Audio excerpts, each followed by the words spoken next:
kita jangan hadir hanya ada fisik dan wujud, tapi kita harus ada ide, ada solusi, dan ada juga manfaat kehadiran kita di tengah-tengah komunitas kita. Komunitas kita itu butuh pressing dan juga butuh juga pengembangan SDM. Olehnya jangan ragu untuk terus belajar walaupun tua ataupun sudah senior atau lanjut usia, itu tidak menghalangi umur kita untuk belajar. Dan MAUPE adalah wadah untuk belajar, HWK adalah wadah untuk apresiasi dan memberikan semacam bukti bahwa perempuan itu bukan hanya sebagai hiasan, tapi dia sebagai pemeran utama juga berdampingan dengan laki-laki. Jangan ragu untuk mengeluarkan potensi dan apresiasi kita kepada bangsa dan daerah kita ini untuk lebih maju. Ikuti obrolan kami di PDD Indonesia. Sit back and relax and enjoy the talk. You're ready. Di studio sudah hadir Ibu Agusnawati ataupun Ibu Una. Betul sekali. Ini namanya gaul banget ya, Ibu Una gitu ya. Iya, supaya mudah diingat. Apalagi sekarang ini Ibu sebagai Ketua Himpunan Wanita Karya ataupun HWK Betul. Kabupaten Maros dan juga sebagai Direktur Yayasan MAUPE Maros. Betul sekali. MAUPE itu berarti apa tadi? Masyarakat untuk perempuan. Masyarakat untuk perempuan. Berarti ini semua kegiatannya berhubungan dengan perempuan. Iya, mulai dari pengurus harian, sasarannya, dan juga kegiatan-kegiatannya muaranya ke pemberdayaan perempuan. Ada laki-laki, tapi kita berharap dia itu sebagai expertnya, pembinanya, dan juga lebih mengetahui dan paham apa itu yang dibutuhkan perempuan. Sehingga nanti akan menjadi hubungan yang bersinergi gitu seperti ya. itu. Berarti ada korelasi dengan beberapa dinas yang lain nih yang terkait gitu ya. Betul sekali. Salah satunya adalah DP3A mungkin. DP3A Dinas Kesehatan, kemudian juga ada Dinas perindustrian, karena UKM juga perempuan banyak yang harus kita perhatikan selama ini. Perempuan seusia berapa nih yang dimaksud kalau kita berbicara tentang perempuannya? Apakah perempuan semua umur ataukah perempuan yang khusus kepada kategori umur saja atau umur berapa biasanya? Kami perempuan menyasar anak dan dewasa. Artinya anak itu mulai dari kandungan sampai dengan usia 19 kita tetap menjadi sasaran. Untuk usia mulai dari remaja sampai dewasa, lansia tetap kita perhatikan karena memang dia spesifik ke perempuan dan anak untuk MAUPE seperti itu. Oke, berarti bisa diambil tarik kesimpulannya gitu ya bahwa perempuan yang dimaksud tadi itu adalah kaum milenial yang mungkin menjadi sebuah generasi penerus bangsa, gitu kan ya? Iya, betul sekali. Kami ada program untuk kaum milenial namanya Sekolah Politik Perempuan, MAUPE, dan muaranya itu ada 3 segmen. Bisa jadi penyelenggara pemilu, bisa jadi politikus praktis, dan juga bisa jadi pengamat ataupun semacam survei-survei mereka dilibatkan dalam hal ini. Jadi jangan ragu, jangan merasa kecil hati kalau tidak sempat mengecap kuliah politik, bisa gabung di Yayasan MAUPE untuk mengembangkan diri. Insya Allah alumninya itu sudah diterima di mana-mana. Berarti perempuan-perempuan ini yang masih terbilang muda ya, kaum milenial gitu ya? Milenial dan yang sudah di atas 50 kami masih terima. Karena mereka itu punya segmen tersendiri, namanya pendidikan sebaya untuk seumuran mereka. Ketika mereka punya interest kepada hal tersebut gitu. Betul, dan mereka rata-rata punya komunitas. Misalnya ya, umur 40 seperti saya. Ini sekarang aktif di majelis taklim, aktif di kegiatan-kegiatan masyarakat. Dia harus mampu menjadi pionir di komunitasnya dengan cara meningkatkan SDM-nya agar sampai di dalam komunitasnya dia bisa unggul, beda dengan yang lain-lain yang tidak melakukan pendidikan seperti itu. Tapi sebagai perempuan yang tentunya aktif di bidang organisasi, kemudian aktif di beberapa kegiatan di luar rumah, ini masih bisa mengatur waktu nggak dengan keluarga? Insya Allah, kita selalu menyiapkan dan memberikan perspektif gender kepada suami, anak, dan keluarga lingkungan terbesar.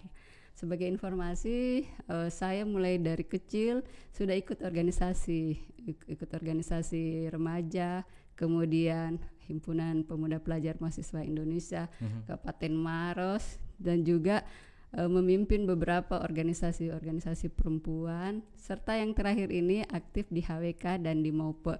Tentunya semuanya muaranya ke perempuan, karena kalau bukan kita seorang perempuan yang memperhatikan mereka, siapa lagi?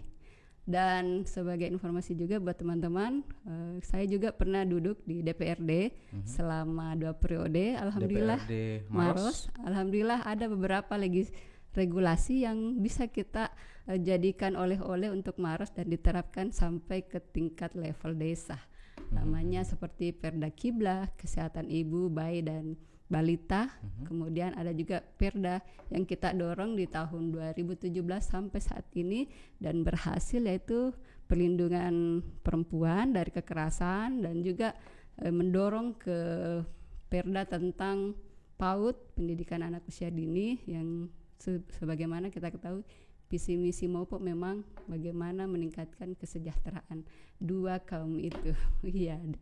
Ibu, saya pengen tanya secara pribadi ya. Boleh. Seberapa besar concern Ibu terhadap perempuan yang ada di Kabupaten Maros? Oh, hampir seluruh waktu saya serahkan untuk perempuan Maros. Semua aktivitas saya pada saat bekerja itu saya harus pentingkan perempuan dulu. Bukan berarti laki-laki tidak penting ya, tapi saya merasa ilmu yang saya terima sampai sekolah S2 gender dan pembangunan itu kalau hanya saya yang nikmati atau manfaatkan itu tidak ada artinya. Maka secara relawan saya sudah mengajar sekitar 2.000 perempuan Maros yang ada di sini yang memang concern mau meningkatkan SDM-nya, kemudian mau membangun desanya, mau membangun Kabupaten Maros untuk dapat lebih bagus lagi caranya memberikan kontribusi pembangunan. Bukan hanya kontribusi kehadiran fisik, tapi ide-idenya juga mereka harus lebih bagus dari yang lain, seperti itu. Berarti sangat tahu ya tentang berita-berita terupdate mengenai perempuan-perempuan yang ada di Kabupaten Maros ini? Iya, terupdate karena kami juga ada semacam bidang riset. Baru-baru ini kami turun sekitar 50 teman yang aktif di MOPE itu turun ke masyarakat mewawancarai 700 orang. Ternyata 40% yang diwawancara itu pernah mengalami kekerasan fisik dan psikologi serta kekerasan ekonomi. Yang inilah yang menjadi rekomendasi bagi kami secara pribadi dan lembaga untuk berjuang tiada henti kepada mereka terbebas dari kekerasan itu. Kekerasan terhadap perempuan yang di Kabupaten Maros ini kira-kira setiap tahunnya meningkat atau justru setiap tahunnya menurun ini? Kalau kami lihat dari hasil riset itu ada peningkatan. Peningkatan itu terdiri dari beberapa kasus. Kasus misalnya pelecehan, kemudian pelecehan secara seksual, kemudian kasus penelantaran ekonomi, kemudian adanya diskriminasi di tempat kerja. Itu yang kami amati ada peningkatan. Ditambah lagi dengan adanya pandemi COVID ini, perempuanlah yang paling rentan terkena kekerasan karena yang selalu berhubungan dengan orang-orang di sekitar terdekat mereka.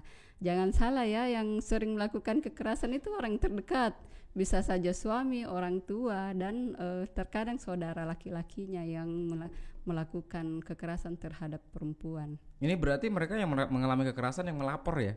Ya. Masih banyak yang belum melapor berarti? Oh, lebih banyak lagi yang belum melapor. Jadi dia semacam gunung es, di bawahnya itu tidak kelihatan, yang kelihatan sedikit saja. Itulah yang mendasari kenapa kami yang turun ke masyarakat, mewawancarai apakah di sekitar sini pernah terjadi kekerasan. Ternyata bukan hanya di sekitar mereka, tapi mereka sendiri yang merasakan kekerasan, namun tidak mampu dan tidak mau untuk melaporkan, seperti itu. Sebagai ketua HWK, ya, HWK. Sejak tahun 2019 kemarin sampai tahun 2024 ini 5 tahun ke depan, targetnya Ibu apa sih sebenarnya? Ya, ini pertanyaan yang menarik ya, soalnya memang HWK itu agak bagaimana semacam spesifik lah bagi saya. Kenapa di wadah organisasi ini tonjolkan kekaryaan itu Bisa dalam bentuk keterampilan, bisa dalam bentuk produktif, bisa juga dalam peningkatan SDM. Khusus untuk prodi saya ini, saya memang tekankan ke milenialnya. Dan sebagai contoh atau piloting, ibu-ibu yang sudah aktif di organisasi dari awal itu harus memperlihatkan bahwa bukan hanya kita datang untuk makan-makan, kemudian hanya arisan ataupun apa, tapi ada nilai plus yang diperoleh dari pertemuan-pertemuan bulanan yang dilakukan HWK. Dan yang kedua, di HWK juga itu kita ingin mencetak pemimpin-pemimpin dan juga bisa mengkader orang-orang yang secara peduli meningkatkan sumber daya ekonomi di sekitarnya. Iya, seperti itu. Kegiatan-kegiatan yang dilakukan biasanya di HWK sendiri ini berarti rutin setiap bulan Ibu ya? Iya, kalau pertemuannya tiap bulan. Pertemuannya setiap bulan. Ya. Ini pertemuannya pada saat pertemuan itu ngapain aja? Oh ya, berdiskusi kah? Ya. Tadi itu kita habis pertemuan. Hari ini? Ya. Oke. Hari ini temanya kita Market Day. Berarti temanya berbeda-beda setiap pertemuan? Berbeda-beda. Monthly berarti setiap bulan gitu ya? Setiap bulan, setiap tanggal 7 kita pertemuan rutin. Oke. Market Day maksudnya gini, kita kan ada di 14 kecamatan ini HWK. Mereka juga backgroundnya beda-beda, ada yang pengusaha, ada yang PNS, ada yang petani, dan ada juga yang pelajar mahasiswa. Mereka pada saat beraktivitas di rumah tentunya punya produktivitas, dan mereka membawa hasil kreativitas itu ke tempat pertemuan. Kita saling membantu di tempat itu, ada yang pintar IT, dia yang bantu pasarkan. Ada yang keterampilannya kuliner, itu yang kita manfaatkan untuk event-eventnya organisasi supaya tidak lagi ambil catering di luar seperti itu. Jadi selalu ada nilai positif yang harus kita kembangkan pada setiap sesi dan per tema. Seperti itu. Orang yang mau gabung bersama dengan HWK itu, misalnya ada perempuan-perempuan yang masih muda nih, punya niat juga untuk bisa dibentuk karakternya, kemudian pengen dibimbing juga sama himpunan ini gitu. Itu mereka daftarnya gimana tuh? Apakah mereka datang ke ibu ataukah mereka ibu yang mengadakan perekrutan setiap bulan setiap tahunnya itu gimana? Ya, kita organisasi terbuka ya. Walaupun demikian tetap kita ada namanya ADART dan juga ada kepesertaan atau semacam penentuan buku induk. Tetap kita lakukan pengkaderan sebelum menjadi anggota luar biasa atau pengurus, dan ada juga yang sebagai sasaran. Khusus untuk yang berminat menjadi pengurus ataupun menjadi pengurus harian, itu tetap dibuka jalannya dengan cara datang di pertemuan, kemudian mengikuti juga kegiatan-kegiatan yang menjadi program kerja kita. Yang terdekat ini kita sering melakukan kegiatan pelatihan IT, pengelolaan WhatsApp supaya kegiatan produktivitas mereka itu bukan hanya setting ataupun mengirim gambar-gambar yang tidak berguna, tapi dia punya nilai-nilai pendidikan untuk teman sebayanya. Dan tema untuk bulan ini sampai 3 bulan ke depan itu tentang pendidikan politik cerdas, bagaimana memilih pemimpin dari kaum milenial bisa juga masuk aspirasinya sehingga bisa menjadi bagian dari visi misi nanti dari pemimpin yang terpilih. Yang paling penting adalah demokratik gitu ya. Itu yang paling penting sekali, karena bukan hanya perempuan saja sih sebenarnya kalau kita berbicara masalah hak pilih itu sendiri. Tapi untuk himpunan ini sendiri kan HWK berarti lebih fokus kepada perempuannya gitu. Iya, betul. Saya pengen membahas sedikit masalah masa pandemi. Tadi Ibu sempat mengatakan bahwa sebenarnya di masa pandemi ini justru kekerasan kepada perempuan itu justru banyak yang terjadi. Iya, betul sekali. Kekerasan seperti apa? Fisik? Oh, multiple. Seperti multiple. Apa aja tuh? Begini ya. Kalau kita berhubungan ataupun punya relasi dalam bentuk ikatan yang kuat, itu biasanya masyarakat Bugis dan beberapa suku itu ada sistem patriarki. Patriarki itu merajakan laki-laki. Pada saat pandemi ini, semua beban-beban yang tidak bisa dikerjakan bersama itu karena mungkin perspektif suaminya tidak terlalu bagus tentang persamaan gender, maka semuanya dibebankan ke perempuan. mulai dari soal makan, kemudian pakaian, pendidikan, dan juga masalah transportasi, kebutuhan harian, semua perempuan yang harus pikirkan. Dan ini bentuk dari semacam double burden. Nah, double burden maksudnya dia harus memikirkan pendapatan, dia juga harus memikirkan pengeluaran, sementara pasangannya tidak melakukan kolaborasi bisa dalam menyembayang gitu ya. Ya, misalnya bantu untuk mencuci piring kah, atau untuk menjaga anak kah, atau juga untuk membersihkan rumah. Perhatian pasangan yang kecil-kecil itu tapi besar artinya bagi perempuan yang selama ini harus berkecimpung di hari-hari yang dia lalui. Kalau kekerasan seperti itu, muncul lagi ke kekerasan psikologi kita. Pertama kita uring-uringan karena misalnya ya, ini kasus dan ada memang terjadi di warkop terus ini pasangannya, sementara anaknya nangis. Karena anaknya nangis, dia pikirkan pasangannya, dia pukul anaknya karena pelampiasannya ke anak. Nah, itu yang sebenarnya tidak diketahui oleh orang-orang yang paham tentang perannya. Kita ingin mereka itu, pasangan dari relasi itu bekerja sama bagaimana menghadapi pandemi ini, bekerja berbarengan dan berbagi tugas yang bagus supaya tujuan-tujuan pendidikan anak berjalan, kemudian rumah tangga juga berjalan dengan lancar, dan ibunya juga punya waktu untuk keluar mengapresiasikan ilmu dan bakatnya di tempat-tempat yang Ibu ngomong seperti ini berarti sudah ada perempuan yang curhat ke ibu, atau ini adalah curhatan ibu sendiri? Kalau curhatan saya bisa selesaikan sendiri ya. Ya berarti harus ada keseimbangan gitu Ibu ya. Antara kepala rumah tangga dengan ibu rumah tangga. Betul. Menyeimbangkan tugas-tugas masing-masing selama pandemi ini. Ini berarti bisa dikatakan salah satu faktor kuat sehingga terjadilah pertengkaran di rumah tangga tersebut, dan akhirnya terjadilah kekerasan. Karena mungkin si perempuan ini merasa bahwa ini saya tidak adil nih. Iya, betul. Ya kan? I have to do everything, yang sebenarnya bisa dibagi tugas dengan kepala rumah tangga. Tapi kembali lagi bahwa kepala rumah tangga juga mungkin banyak yang beranggapan bahwa perempuan sudah punya kodrat sendiri ngurusin rumah tangga dari pagi sampai malam, kemudian segala macam. Dan laki-laki tidak bisa ngapa-ngapain karena memang di tengah pandemi. Nah, ibu pada saat melihat opini seperti itu, ketika ada yang berpendapat bahwa kan perempuan memang kodratnya adalah di dapur, memasak dan sebagainya, mengurus urusan rumah tangga. Sementara laki-laki ya mungkin pada saat harus dirumahkan tetap memusingkan pekerjaan-pekerjaan, menghasilkan mendapatkan income. Iya, kita perlu luruskan sedikit. Ini kodrat perempuan cuma 4. Yang pertama dia menstruasi, kemudian dia melahirkan, dia mengandung, dan dia menyusui.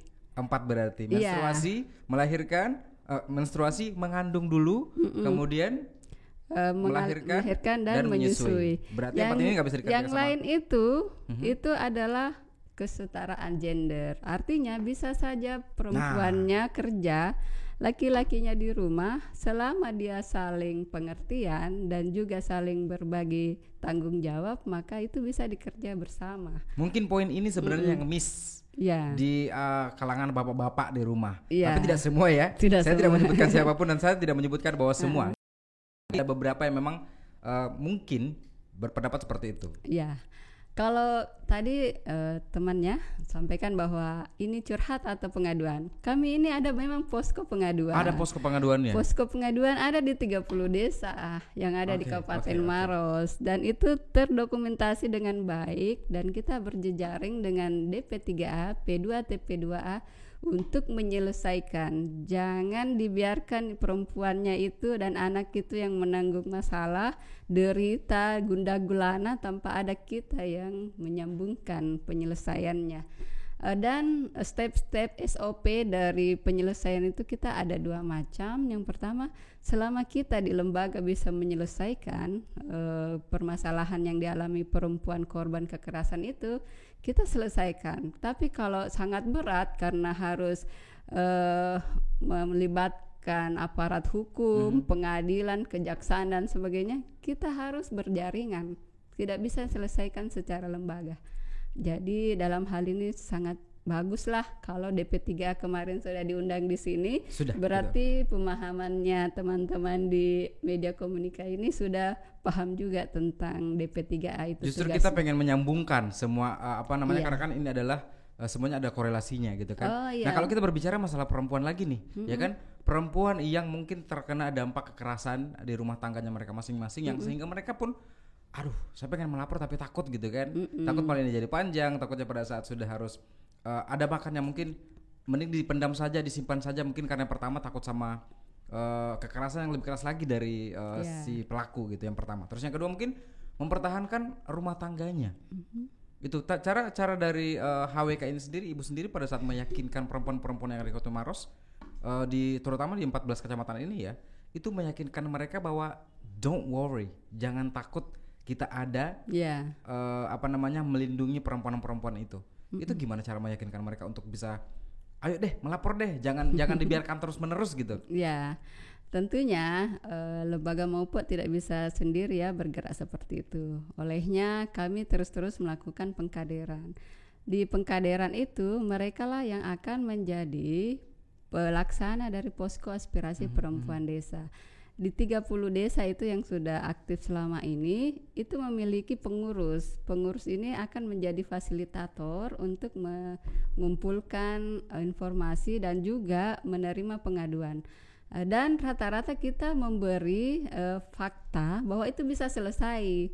Jadi adalah bukti bahwa tidak hanya kita melihat dan menyalahkan mereka, tapi kita memberikan solusi. Sebagai contoh ya, di dekat-dekat dari studio ini, seorang putri selama 20 tahun dilecehkan, bahkan diperkosa sampai umur 20 tahun. Dari umur berapa? Dari umur dia gadis, mulai dari umur 10 tahun. Umur 10 tahun berarti sampai umur 20 berarti tahun. kurang lebih 10 tahun gitu ya? Iya. Pemerkosaan itu berlangsung. Berlangsung dilakukan oleh ayah kandungnya. Iya, dan ayah kandung itu darah ada. daging. Betul. Dan itu jangan main-main, bisa Kasus saja. itu sudah terlapor? Sudah, dan saat ini pelakunya sementara menjalani hukuman.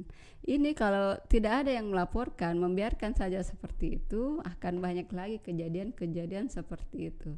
Si korban pada saat itu apa yang mendasari sampai dia berani untuk melapor pada saat itu? Saat Ini pasti itu, otomatis selama 10 tahun pemerkosaan itu oleh ayah kandungnya sendiri pasti akan ada ancaman pasti ya, iya. dari si pelaku kepada korban. Iya. Jadi ceritanya ini si korban ini kan dianggap oleh ayahnya sebagai keterbelakangan. Dan mengatakan ke ibunya, saya harus mengobati anak kita ini. Maka modus gitu ya Bu ya? Modus. Maka disuruhlah keluar kemana istrinya, baru dia melaksanakan aksinya. Dan mulai timbul kesadaran dari istrinya setelah teman-teman Maupok dan jaringan-jaringan perempuan sering berkampanye tentang kekerasan terhadap perempuan, maka dia mulai merasa berani untuk mengatakan bahwa kesalahan besar ini dilakukan oleh suami saya terhadap anak saya. Mulailah dia melaporkan ke terdekatnya dulu, ke teman kita yang ada di bawah. Fasilitator. Berarti itu lebih kecurhat gitu pada saat itu ya? Iya, tapi yang bagusnya DP3A dalam hal ini proaktif. Pas dengar seperti itu dia langsung turun. Jadi cepat sekali proses penangkapannya. Wow, 10 tahun 10 tahun pemerkosaan oleh seorang ayah sendiri, dan ayah kandung. Sekarang ini sudah tragis karena terjadi infeksi di perut anaknya dan dia meninggal 3 tahun yang lalu. Anaknya meninggal 3 tahun yang lalu. Belum cukup sih 3 tahun, sekitar 2018 pada saat kami riset itu kejadiannya masih lagi ditangani oleh teman-teman advokat.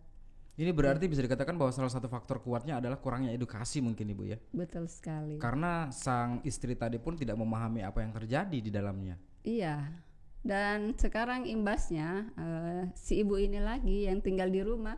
Suaminya di penjara, anaknya meninggal, kemudian anak laki-lakinya juga tidak terurus. Maka si ibu ini lagi yang mengadu ke kami bagaimana perkembangan dari kehidupan ekonomi keluarga. Kembali lagi ibunya yang jadi korban. Mohon maaf, itu pada saat kasus seperti ini ketika si pelaku alias sang suaminya sendiri sudah di apa namanya dipenjarakan. Iya, ya. Ini berarti sang istri punya ada beban tanggung jawab lagi betul, untuk betul. membantu karena harus mengurusi urusan rumah tangga sendiri gitu ya. Dan itu kita sudah wawancarai secara mendalam karena bagian dari riset, dan itu secara gamblang digambarkan bahwa saat ini kalau tidak ada support dari pemerintah, tidak ada dari teman-teman relawan, maka mungkin dia frustasi juga menghadapi kehidupan ini. Iya. Sampai sekarang ibu tuh baik-baik saja? Dia baik-baik saja karena kami tetap memberi keyakinan bahwa insya Allah RT, pemerintah, kelurahan dan sampai kabupaten akan terus memantau karena layak untuk dapat bantuan. Bantuan seperti apa itu, Bu? Ya, bantuannya kan sembako, BLT, kemudian hak-hak sebagai perlindungan sosial dari pemerintah. Orang-orang seperti inilah yang harus diprioritaskan untuk menerima. Nah, mungkin seperti ini juga ya, Bu, salah satu keyakinan kepada seluruh korban perempuan-perempuan, korban kekerasan perempuan maksud saya yang ada di Kabupaten Maros ini, diyakinkan dengan cara itu tadi, bahwa jangan khawatir ketika kamu sudah melaporkan kasus itu. Betul sekali. Kita akan bantu, kita akan layani dan kita akan memberikan bantuan semaksimal. Jadi tidak ada kekhawatiran sama sekali karena kan kayak gini, Bu, kan biasa terjadi seperti itu ya. Si sang istri si perempuannya ini dapat kekerasan di rumah tangganya. Akhirnya takut melapor karena yang tadi itu adalah takut ditinggalkan suaminya, dan akhirnya akan bingung, saya nanti akan hidup dengan siapa, akan tinggal di mana, gitu kan? Tapi pada saat diyakinkan ke perempuan-perempuan ini bahwa jangan khawatir, ada lembaga, ada himpunan, ada dinas yang lainnya yang akan membantu kebutuhan itu sendiri. Ya, kita berharapnya seperti itu. Jadi jangan takut untuk melapor karena kalau memendam sendiri, bukan hanya sakit itu yang dirasa, tapi akan ada tekanan-tekanan lebih dalam lagi, dan itu mempengaruhi perkembangan anaknya untuk lebih berkembang ke depannya. Dan regulasi ini yang sempat kita dorong dan disambut baik oleh ALEK dan Pemda adalah memberikan sanksi bagi orang-orang di sekitar kita yang tidak memperdulikan korban-korban kekerasan terhadap perempuan. Ada itu. Sanksi juga? Ada sanksi. Kepada sanksi orang-orang administrasi, gitu? Sanksi denda juga. Karena kita menganggap ini penting sekali, menyangkut hajat hidup orang banyak. Kalau sanksi administrasi yang biasa diterapkan yaitu itu ditahan itu bantuannya teman-teman yang di sekitar situ karena menganggap teman tetangganya dia tidak perhatikan. Dan alhamdulillah setelah kita edukasi seperti itu, mereka sekarang lebih peduli kalau ada yang merasakan. Tidak apatis lagi gitu ya? Tidak apatis lagi. Dulu kan gini, ada kejadian di sebelah rumah tetangga baku lempar piring, kemudian. Ini antara ibu dengan ibu? Dengan suami. Hah? Ibu dan suaminya? Ya, ibu dan suami, kejadian ini ya yang terjadi di daerah sana. Ini tetangganya diam saja. Oh, itu sudah biasa. Memang dia kalau itu urusan rumah tangganya lah ya, nggak usah diurusin gitu ya. Terakhir KO ini perempuan baru merasa kasihan. Ini yang tidak memperhatikan tetangganya itu yang akan kita berikan teguran. Mungkin ini kali, Bu. Mungkin ada beberapa sih. Rata-rata orang-orang itu kan berpikir seperti ini. Itu kan urusan rumah tangga mereka, nggak usah diurusin. Itu gimana dong? Sekarang ini dengan adanya aturan itu kita tidak boleh seperti itu, karena yang mengurus satu orang itu mulai dari keluarga dalam inti, lingkungan, juga pemerintah. Jadi kita tidak biarkan milenia misalnya di tengah taman remang-remang dia berbuat mesum, kita lihat begitu saja, tidak boleh. Harus ditegur gitu. Tegur dan anggap kita itu orang tuanya yang lagi menegur anaknya. Yang punya anak jangan marah kalau anaknya ditegur, karena ini bagian dari parenting bersama, menjaga akhlak anak-anak di masa depan. Dan itu kita buatkan juga solusi, jangan hanya menegur dan tidak ada solusinya. Dan menegurnya pun harus dengan cara yang sopan, Bu ya. Iya, betul sekali. Ya, ada jam malam lah bagi kita. Dan saat ini kita sedang merintis taman baca Tulolona Maupe. Jadi kita siapkan materi pendidikan sekolahnya, buku-buku cetaknya, kemudian ada jaringan internet. Di saat jam-jam sekolah seperti ini, di rumahnya orang tuanya pusing, sibuk atau bagaimana, bisa berkumpul di situ dengan tetap memberlakukan protokol kesehatan untuk belajar. Oke. Saya ada pertanyaan satu lagi, Bu. Ibu melihat pemimpin perempuan yang ada di Indonesia. Iya. Sebagai seorang pemimpin, sebagai seorang perempuan yang menjadi pemimpin, menurut Ibu seperti apa? Seorang pemimpin perempuan itu bukan hanya wujudnya saja, fisiknya saja yang perempuan, tapi dia harus mampu mewakili kebutuhan-kebutuhan yang spesifik dari perempuan itu sendiri. Terkadang wujud dan fisik perempuan tapi belum paham kebutuhan-kebutuhan perempuan. Kita harus buka persepsi bahwa bila perempuan sejahtera, anak sejahtera, maka suami dan lingkungannya akan sejahtera juga. Bila istri tidak terpenuhi kebutuhannya ataupun kepentingan ataupun semacam aspirasinya, maka yakinlah tidak terjadi keseimbangan di antara hubungan-hubungan terkecil di tingkat keluarga, daerah, dan di tingkat negara. Ya. Perempuan adalah tiang agama. Ya, jadi akhlaknya itu perempuan adalah tiang agama gitu ya. Ya, akhlaknya itu harus sama-sama kita bangun bersama, dan kesempatan untuk menjadi pemimpin itu kembalikanlah kebutuhanmu atau kepentinganmu untuk melihat apa yang menjadi kebutuhan dari kaummu tanpa mengenyampingkan dari kaum laki-laki seperti itu. Oke, baik. Saya ajak bermain games, boleh, Bu? Boleh. Ya, gamesnya kita gampang, tinggal menjawab pertanyaan dari 2 pilihan yang saya berikan dengan cara cepat menjawabnya. Oke. Ya, yang pertama adalah makanan pedas atau tidak pedas. Ibu lebih pilih mana? Pedas. Lebih suka yang pedas. Makanan pedas favoritnya apa? Mie. Mie yang pedas gitu ya. Pedas ya. Seperti mie Aceh, kemudian suka mie Aceh. Suka mie pedes Aceh. Banget itu pedesnya minta ampun. Tapi suka yang sepedas itu suka. Suka pedas. Kalau tidak pedas ya hambar rasanya makan. Di atas pedasnya itu lagi masih kuat? Enggak juga sih. Saya cuma paling tinggi level 5. Oke. Saya gilar, Bu. Berikutnya adalah masak sendiri atau dimasakin? Masak sendiri. Anak bisa masak di rumah? Anak sementara fokus belajar dulu. Cewek cowok anaknya? Cowok dan cewek. Berapa orang? 4. Jadi anak saya ada 3. Okay. Jadi semua itu berbeda kebutuhan dan kepentingan karena pertama, berbeda umur. Dia kelas 2 SMA, seorang anak perempuan. Kemudian anak laki-laki di usia SMP kelas 2 dan yang terakhir ini lagi sementara sekolah TKA. TKA? Iya, usia 5 Tiga-tiganya tahun. belajar di rumah atau? Belajar di rumah. Online semua ya? Online. Oke. Baik, yang berikutnya adalah liburan bersama suami tercinta atau liburan bersama dengan teman kantor? Saya sih yang kedua. Yang kedua justru. Iya, soalnya sang suami itu hobinya di rumah saja. Hobi di rumah saja, berarti kalau liburan di rumah aja gitu ya, nggak kemana-mana ya? Dia kalau liburannya di rumah saja karena memang fokus kerja di kantor, liburan dimanfaatkan di rumah. Mungkin prinsipnya biar lebih hemat gitu ya. Iya. Kalau jalan kemana kan keluar duit lagi. Oke, berarti lebih memilih liburan dengan teman kantor gitu. Iya. Terakhir senang. liburan dengan teman kantor kapan? Minggu lalu kita bareng-bareng ke acara dan liburannya bukan hanya liburan tapi ada temanya. Oh, ada tema. Ada berarti temanya. semua hal harus tematik harus gitu ya. Harus bertema, jangan pergi saja duduk-duduk nongkrong tanpa hasil. Jadi temanya kemarin apa itu? kita itu temanya Semarak 17-an.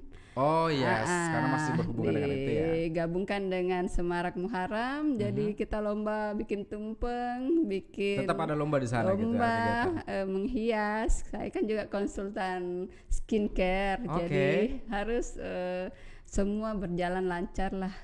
Oke. Yang berikutnya adalah lagu di luar negeri atau dalam negeri? Dalam negeri lah. Teman-teman kantor biasa lihat ibu nyanyi nggak? Nyanyinya enggak lah, saya biasa nyanyi di kamar mandi. Oh oke. Lagu apa biasa ibu suka? Saya sukanya lagunya slang yang seumur-umuran saya. Saya percaya bahwa kaum perempuan yang ada di Kabupaten Maros, teman-teman kantor terkhusus ya, ini pasti banyak yang pengen nonton dan pengen lihat ibu menyanyi seperti apa. Waduh, saya biasanya pakai teks. Boleh, lagu apa? Gak di sini gak ada alasan, Bu. Sebenarnya kita akan usahakan untuk dapatkan teksnya. Lagu apa biasanya, Bu? Terlalu manis untuk slang. Ya. Terlalu manis ya. Terlalu manis untuk dilupakan, kenangan yang indah bersamamu, tinggallah mimpi terlalu manis untuk dilupakan, walau kita memang tak saling cinta, takkan terjadi. Yes. Luar biasa loh. Ada Y-nya di belakang.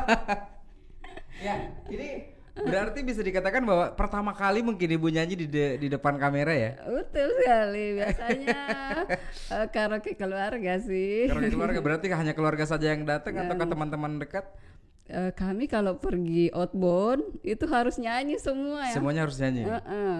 Mau nyanyi apa saja ya, termasuk sih saya suka slang, kemudian suka Evita Mala. Ini kalau kita minta semua lagu itu dinyanyikan bisa lama Bu ya. Iya betul sekali. Ya, nanti kita ada sesi sendiri ya. Betul harus ada sesi itu. Kita nanti bikin podcast baru gitu ya, namanya podcast singing. Iya, sambil mengurusi masalah-masalah harus ada refreshing juga. Betul. Oke, terima kasih banyak Ibu atas waktunya sudah datang berbagi.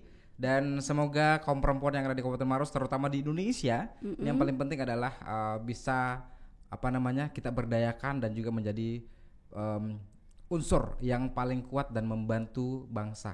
Itu yang paling penting. Dan sebelum kita closing, saya pengen ada closing statement dari Ibu untuk perempuan-perempuan yang ada di Kabupaten Maros, silakan. Iya. Untuk perempuan-perempuan yang ada di Kabupaten Maros, kita jangan hadir hanya ada fisik dan wujud, tapi kita harus ada ide, ada solusi, dan ada juga manfaat kehadiran kita di tengah-tengah komunitas kita. Komunitas kita itu butuh pressing dan juga butuh juga pengembangan SDM. Olehnya jangan ragu untuk terus belajar, walaupun tua ataupun sudah senior atau lanjut usia, itu tidak menghalangi umur kita untuk belajar. Dan MAUPE adalah wadah untuk belajar, HWK adalah wadah untuk apresiasi dan memberikan semacam bukti bahwa perempuan itu bukan hanya sebagai hiasan, tapi dia sebagai pemeran utama juga berdampingan dengan laki-laki. Jangan ragu untuk mengeluarkan potensi dan apresiasi kita kepada bangsa dan daerah kita ini untuk lebih maju. Saya kira itu. Terima kasih banyak Ibu Una sudah hadir sekali lagi dan semoga semuanya terwujud Bu ya. Iya, amin. Ya, terima kasih banyak. Sikal pamit mundur. Inspirasi untuk Anda di rumah. Beda Indonesia. Sampai jumpa. Bye bye.